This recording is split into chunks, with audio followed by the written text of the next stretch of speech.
اب وہ سب کچھ نہیں بتا سکتا. وہ کہتے ہیں نا کچھ تو مجبوریاں رہی ہوں گی, یوں کوئی بے وفا نہیں ہوتا, جی تو بہت چاہتا ہے سچ بولوں مگر حوصلہ نہیں ہوتا. تو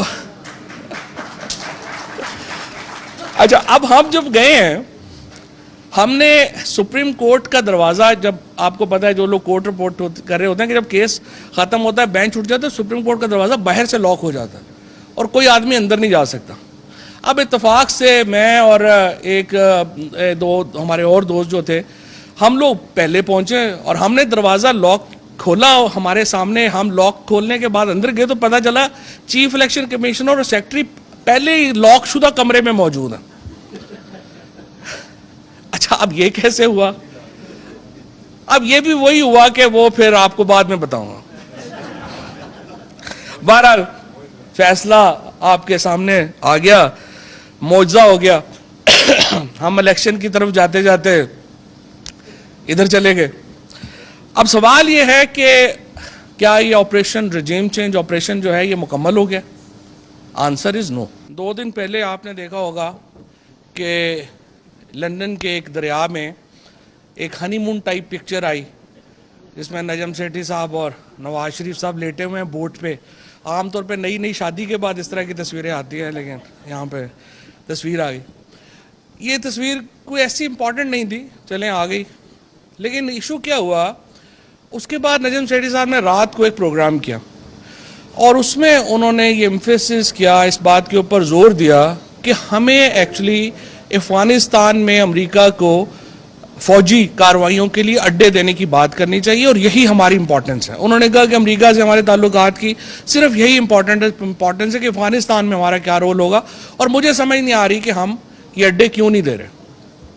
اس کے بعد حسین حقانی کا ایک ٹویٹ آتا ہے, وہ بتاتا ہے کہ اصل میں یہ جو موجودہ اکانومی کا بحران ہے اس کے 2-3 لیسن ہیں, اور سب سے بڑا لیسن یہ ہے کہ پاکستان کو خود کو سپر پاور سوچنا نہیں چاہیے, اور ایک سبسروینٹ ریلیشن شپ اسرائیل امریکہ اور ہندوستان کے ساتھ ہمارا ہونا چاہیے.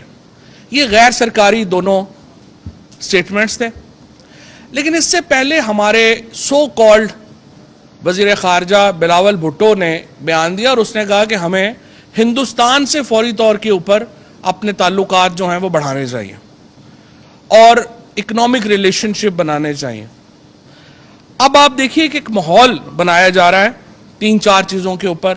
نمبر 1, ہندوستان سے اپنے تعلقات بہتر کرو, اسرائیل کو تسلیم کرو, اور امریکہ کو افغانستان میں اڈے دینے کے لیے آپ بات چیت شروع کریں. اب یہ وہ ماحول ہے جو اس وقت بنایا جا رہا ہے, اور اگر ہم یہ نہیں کرتے تو ہمارے معاشی مشکلات بڑھتی جائیں گی. اب جو شخص عمران خان کو بہت زیادہ قریبی جاننا ضروری نہیں ہے اس بات کے لیے اور اس کنکلوژن پہ پہنچنے کے لیے کہ یہ ایجنڈا عمران خان کے ہوتے ہوئے ممکن ہی نہیں تھا کہ یہ اچیو ہو جاتا. لہٰذا ایک پورا رجیم چینج آپریشن جو ہے وہ لانچ کیا گیا. آپ سے کچھ دیر پہلے ڈاکٹر صاحبہ نے آپ کو بتایا کہ کس طرح سے ڈونلڈ لو کی بات جو ہے وہ آپ کے سامنے آئی, جس میں بڑا واضح کہا گیا کہ دیکھیں بات یہ ہے کہ نو کانفیڈنس موو آ رہی ہے, وہ اگر پاکستان میں نو کانفیڈنس موو کامیاب ہوگی تو امریکہ پاکستان کے تعلقات ہوں گے, اگر یہ نو کانفیڈنس موو ناکام ہو جاتی ہے تو پھر ہم آپ سے نبڑ لیں گے. بیسیکلی جو نو کانفیڈنس موو تھا اس کا مقصد یہ تھا. اب امریکہ کے اس کے بعد کیا ہوا؟ اس کے بعد یہ ہوا کہ سب سے پہلے جو ہماری اپوزیشن پارٹیز تھیں ان کو بیٹ دی گئی, جو خرم دستگیر نے اپنے انٹرویو میں اب مان لیا. اس میں کہا گیا کہ آپ یہ رجیم چینج کریں گے, اس کے بدلے میں ہم آپ کے کیسز معاف کر دیں گے. اور کل کے دن آپ کو معلوم ہے کہ کل چیئرمین عمران خان نے جو پریس کانفرنس بھی کی, اس میں بتایا کہ کس طرح سے نیب لا کل امپلیمنٹ ہو گیا ہے اور وہ جو NRO 2 ہے وہ دے دیا گیا ہے. سو جو خرم دستگیر نے جو چیز جو بیٹ مانگی تھی وہ بیٹ جو ہے وہ ان کو مل گئی. اس کے بعد 10 MNAs جو ہیں ان کو ٹارگٹ کیا گیا. 10 MNAs جو ہیں وہ سب سے پہلے رابطے میں آئے. ہمارے PTI کے جو 10 MNAs تھے سب سے پہلے رابطے میں وہ آئے. ان کے بعد 6 مزید MNAs جو ہیں ان کے ساتھ رابطہ کیا گیا, اور 22 MNAs ٹوٹل جو ہیں ان کو اس رجیم چینج آپریشن میں شامل کیا گیا. ایک طرف پولیٹیکل پارٹیز جو ہماری اتحادی تھی، اور دوسری طرف یہ 22 MNAs ہمارے جو تھے یہ ہمارے شامل کیے گئے۔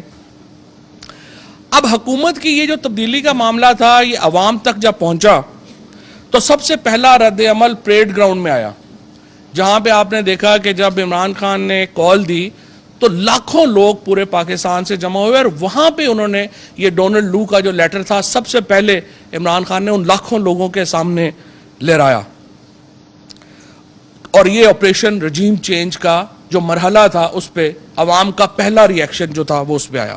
اسپیکر اور ڈپٹی اسپیکر اس کے اوپر سر جوڑ کے بیٹھے، اور بالآخر وہ اس نتیجے پہ پہنچے کہ یہ جو عدم اعتماد کی تحریک ہے یہ لوکل نہیں ہے، یہ ایک پوری کانسپریسی ہے اور فورن ایلیمنٹ اس میں شامل ہے۔